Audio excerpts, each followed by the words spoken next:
आपण पाहताय शिंदखेडा माझा टीव्ही न्यूज, जे सत्य तीच बातमी। नंदुरबार येथील 11 वर्षाच्या चिमुकलीवर झालेल्या विनयभंगा प्रकरणी दोषी नराधमास फाशीची शिक्षा व्हावी तसेच शासनाकडून उच्च सरकारी वकिलाची निवड करून सदरचा गुन्हा जलदगती न्यायालयामध्ये चालवण्यात यावा या मागणीसाठी 5 सप्टेंबर 2024 रोजी नंदुरबार येथे सकल मराठा समाज न्याय समितीच्या वतीने मूक मोर्चाचे आयोजन करण्यात आले। सदर मूक मोर्चा शिंदखेडा, जळगाव, भुसावळ, अमळनेर, भडगाव, भालगाव, चिंचपुरा, शिरपूर, धरणगाव, पारोळा, नंदुरबार, चोपडा, तळोदा, सुरत येथील सर्व समाज बांधव, सामाजिक आणि विविध संघटनांनी सहभाग घेतला होता। नंदुरबार शहरामध्ये 11 वर्षीय शाळकरी चिमुकलीचा शाळेतील कर्मचाऱ्याने विनयभंग केल्याची घटना घडली आहे। ही घटना माणुसकीला काळीमा फासणारी आहे, म्हणून मुलीचा विनयभंग करणाऱ्या नराधमाला फाशीची शिक्षा व्हावी तसेच शासनाकडून उच्च सरकारी वकिलांची निवड करून सदरचा गुन्हा जलदगती न्यायालयामध्ये चालवण्यात यावा अशा घटनांच्या बाबतीत कायद्यात नवीन तरतूद करून त्वरित बदल करण्यात यावा या मागणीसाठी नंदुरबार येथील सकल मराठा समाज न्याय समितीतर्फे 5 सप्टेंबर 2024 रोजी सकाळी 11 वाजता नंदुरबार शहरातील छत्रपती शिवाजी महाराज नाट्य मंदिरापासून मूक मोर्चा प्रमुख मार्गावरून काढण्यात आला। हा मूक मोर्चा नंदुरबार तहसील कार्यालयावर धडकला आणि त्यानंतर मागण्यांचे निवेदन प्रशासनाला सादर करण्यात आले। यावेळी सूर्यवंशी क्षत्रिय मराठा समाजाचे अध्यक्ष सोमनाथ मराठे यांनी मनोगत व्यक्त केले तसेच कुमारी कन्या मराठे हिने निवेदन वाचून दाखवले। प्रसंगी हजारोंच्या संख्येने समाज बांधव मूक मोर्चात सहभागी झाले होते। धुळे, जळगाव, नंदुरबार या जिल्ह्यातून तसेच गुजरात येथून हजारोंच्या संख्येने समाज बांधव मूक मोर्चात सहभागी झाले होते। आयोजकांनी मूक मोर्चात सहभागी झालेल्या सर्व समाज बांधव आणि भगिनींसाठी जागोजागी पिण्याच्या पाण्याची व्यवस्था केली होती। मोर्चा संपल्यानंतर बाहेर गावाहून आलेल्या समाज बांधवांसाठी जेवणाची व्यवस्था आयोजकांनी केली होती। यासाठी आयोजकांचे कौतुक केले जात आहे।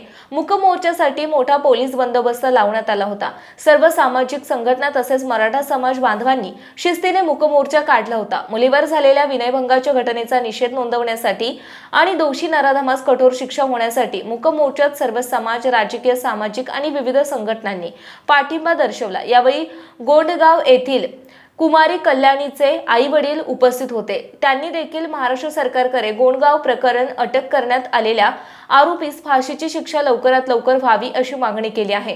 गेल्या 8 दिवसावर ज्या हायस्कूलमध्ये 11 वर्षीय चिमुकलीवर जो अनैतिक प्रकार घडला, विनयभंगाचा प्रकार घडला, त्या संदर्भात सकल मराठा समाजाने आज मूक मोर्चा जाहीर केला होता आणि तो शांतपणे निघालेला आहे। आमची मागणी केवळ हीच राहील की शासनाने, प्रशासनाने जी मदत आत्तापर्यंत केली, परंतु ह्या नराधमाला फाशीची शिक्षा व्हावी म्हणून आम्ही सर्व सकल मराठा समाजाकडून आज मूक मोर्चा काढलेला आहे आणि फास्ट ट्रॅकमध्ये ह्या केस चालवली गेली पाहिजे आणि सरकारी नामांकित असा एक सरकारी वकील या केससाठी नेमला गेला पाहिजे, म्हणून आम्ही सगळं सकल मराठा समाज आज या गोष्टीचा निषेध करतोय। बापूसाहेब, या मूक मोर्चाला आपल्या खानदेशातून किती लोक हजर झाले होते अंदाजे? या खानदेशातून भरपूर मोठ्या संख्येने लोक उपस्थित झाले होते। 7,000 लोक या मोर्चात सहभागी झालेले होते। त्याच्यातून तळोदा तालुका म्हणा, पूर्ण नंदुरबार जिल्ह्यातून आणि धुळे जिल्ह्यातून वरिष्ठ आणि काही पदाधिकारी सगळे लोक ह्या मोर्चाला सहभागी झाले होते। जसे बेंद्रेदादा असतील, माजी महापौर करणकाळ असतील, माजी नगराध्यक्ष असतील, जिल्हा परिषदाचे जे सदस्य, उपाध्यक्ष हे सुद्धा जातीने हजर होते। राजकीय आणि सामाजिक दृष्ट्या सगळी माणसं या मोर्चात स्वतःहून सहभागी झालेले होते। हा जो मोर्चा आहे, या मोर्चाच्या माध्यमातून आम्ही महाराष्ट्र सरकारला विनंती करतो, ज्या परिवाराची ही मुलगी आहे त्या परिवाराला हा खटला चालवण्याकरता विधी तज्ज्ञ सरकारी ॲडव्होकेटची एक नियुक्ती व्हावी। त्यानंतर हा खटला अतिजलद कोर्टामध्ये चालवावा। सरकारने जे महाराष्ट्रभर आणि भारतामध्ये अनेक ठिकाणी अशा अल्पवयीन मुली आणि बलात्काराचे खूप मोठे गुन्हे बाहेर समोर येत आहेत, जी सरकारची जे कायद्याची जी तरतूद आहे ती सुद्धा परत कायद्यामध्ये सुधार करावी, ही पण आमची त्यांच्याकडे मागणी आहे। आणि या मुलीला न्याय 3 महिन्याच्या आतच न्याय मिळावा हा आम्ही सरकारला विनंती करतो। आम्ही ज्या नराधमाला ज्या नराधमाने या मुलीचा जो विनयभंग केला आहे त्याला या नराधमाला फाशीची शिक्षाही झाली. 27 ऑगस्ट रोजी जो काही प्रकार नंदुरबार येथील नामांकित शाळेत घडला, 11 वर्षाच्या चिमुकलीचा विनयभंग करण्याचा प्रयत्न तेथील शिपाईने केला. हा प्रकार अतिशय निंदनीय आहे. जसा पश्चिम बंगाल येथील कलकत्ता येथे आरोपीला 10 दिवसात फाशी देण्यात आली, तसाच प्रकार नंदुरबारमध्ये व्हायला पाहिजे अशी माझी विनंती आहे. तुम्ही विद्यार्थी मित्रांनी किंवा जे तुमचे जेवढे विद्यार्थी संघटन आहे त्यांनी काही प्रयत्न केले? हो, आम्ही ह्याच्यासाठी मूक मोर्चा तसंच काढला होता. आम्ही आंदोलन देखील केले. कडवडीने विनंती करतो की माझी मुलगी कल्याणी संजय पाटील तिला जवळजवळ म्हणजे 1 वर्ष आणि 13 महिना म्हणजे 13 महिना चालू आहे, तरी माझी माननीय मुख्य मंत्री एकनाथ शिंदेजी एकनाथ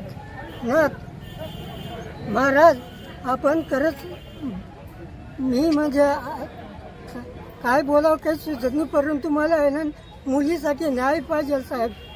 पण त्याला लवकरात लवकर माझ्या मुलीला 1 वर्ष होण्यात आलेला आहे, पण ते न्याय मिळालेला नाहीये. त्या कल्याणीला न्याय मिळालाच पाहिजे आणि अशी घटना जगामध्ये झाली नाही पाहिजे, म्हणून त्या आरोपीला फाशी झाली पाहिजे आणि मुलींना न्याय मिळाला पाहिजे. जेव्हा त्यांना न्याय मिळेल तेव्हा मुली व बाया सुरक्षित राहतील ही मी सर्वांना विनंती करते. सरकारला म्हणा त्याला फाशी देशाल तर ओपन चौकामध्ये त्याला फाशी द्यावी. ती फाशी चौकामध्ये तुम्ही देशाल तेव्हा लोकांना कळेल की ही फाशी कशाबद्दल मिळाली आणि अशी ही घटना कशी करावी का नाही करावी ही सर्वांना त्यांना विनंती करते मी. प्रतिनिधी भूषण पवार, नंदुरबार.